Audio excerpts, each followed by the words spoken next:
Up next, we're diving deep into the overlooked masterminds and hidden ideologues who helped craft the radical agenda of Donald Trump's second administration.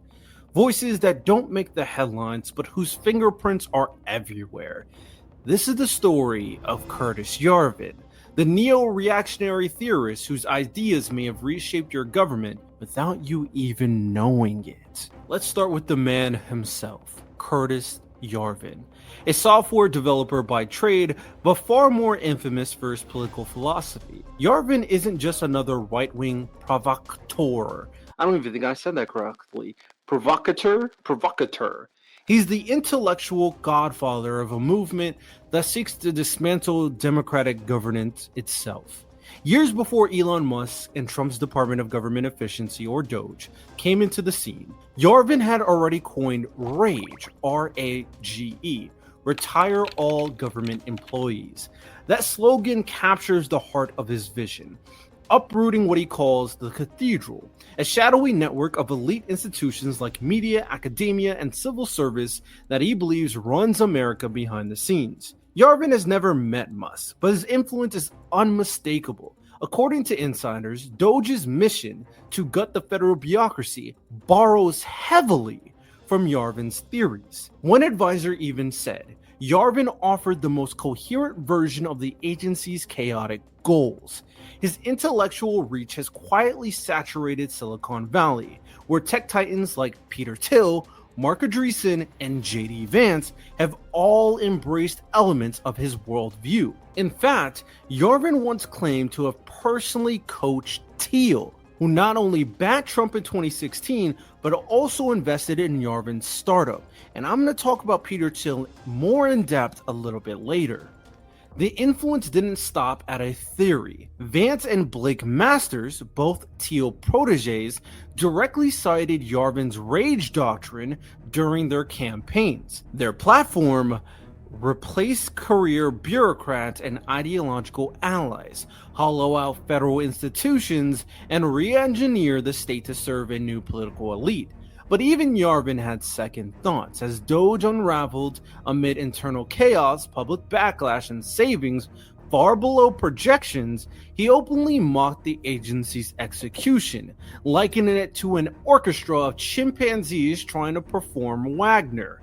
He supports dismantling entrenched bureaucracies, but says Trump's team alienated valuable experts instead of co-opting them. Yarvin's critiques are all the more complicated when you consider his background. Raised in a foreign service family, educated at Brown, and once a darling of the tech world, he started his journey into fringe ideology under the pseudonym Mencius Moldbug. His blog, Unqualified Reservations, became the blueprint of what's now called the New Right, fusing monarchy nostalgia, libertarianism, and startup lingo into a new form of anti-democratic politics. He proposed replacing liberal democracy with corporate city-states ruled from the top down. Critics call it autocracy and Silicon Valley drag. And then there's the racism. In 2009, Yarvin published inflammatory posts implying moral differences between races, comments he later tried to pass off as satire.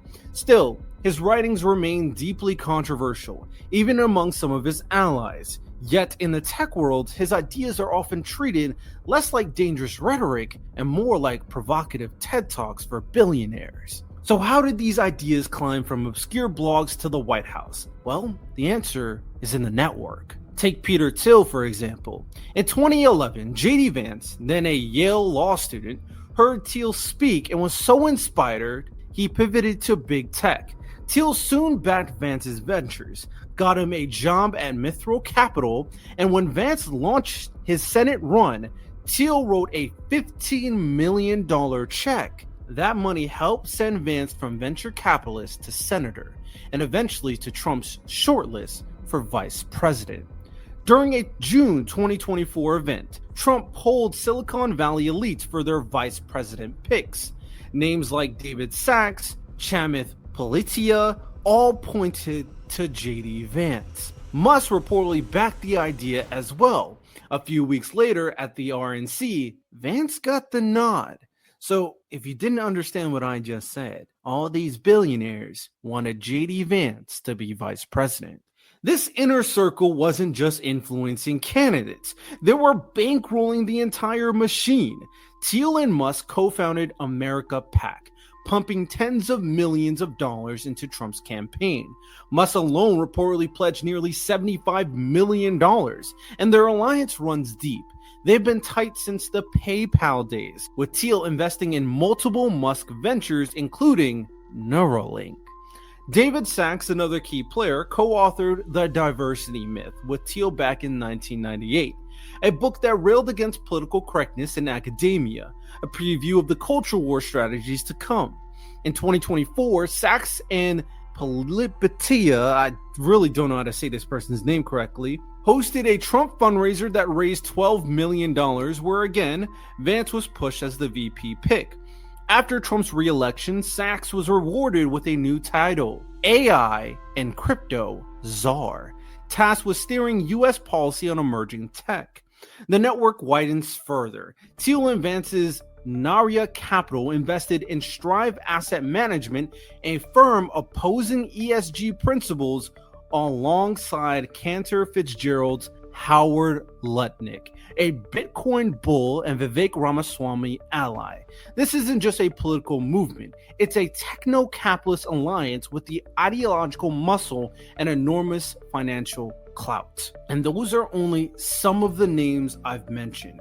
There are so many more that you can connect with all these weaving threads of what some people may call a deep state. With that said, at the heart of Trump's policy execution is Stephen Miller.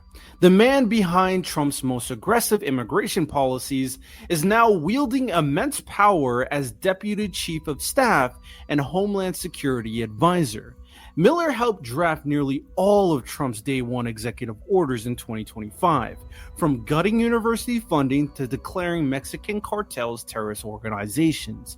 He even floated suspending habeas corpus in immigration cases, citing a supposed invasion. Miller is also the architect of Trump's Flood the Zone strategy, a blitz of policy directives designed to overwhelm opposition. He's cultivated ties with Elon Musk and pressured tech giants like Meta to bend toward Trump's agenda. All of this paints a chilling picture. A government not just shaped by elected officials, but steered by a new breed of unelected ideologues, billionaires, reactionary theorists, and radical policy engineers. Curtis Yarvin may now distance himself from the chaos he helped inspire, but scholars argue his ideas are inseparable from the wreckage. As historian Joshua Tate put it, Yarvin does own Doge, whether he wants to or not. So the next time you hear about Trump's war on the deep state, remember, the real masterminds might not be bureaucrats in DC, but tech billionaires in boardroom and bloggers with dreams of a monarchy. The revolution wasn't televised. It was coded, funded, and executed from the shadows. I know, sounds pretty depressing, doesn't it? When you hear for so long in these last 8-ish years that a deep state exists within the Democratic Party, the whole notion was ridiculous. They had no evidence, they had no names, they had blind rhetoric. Well, ladies and gentlemen, I am not like the Trump and MAGA administration. I have names, I have evidence, and I can point to the foundation of this deep state, something that MAGA was never able to do. So next time you are interested in diving into a political conversation, I recommend bringing up the name Curtis Yarvin, bringing up the name Peter Thiel. Matter of fact, you can do your own research. But what I came to find out, my general conclusion, is that Donald Trump is a imbecile. He's a moron. He doesn't know anything. That's why time and time again, when he talks about politics, he doesn't know what he's saying. And he's awfully wrong quite a lot. But it's funny how the phrasing of who Joe Biden is with the deep state and people pulling the strings was so blatant, often used. But honestly, I don't see any sentence, any notion that explains the current MAGA administration better than those words. These people are influencing Donald Trump more than you think. And if you play with his ego, controlling him, and controlling his cult is a piece of cake.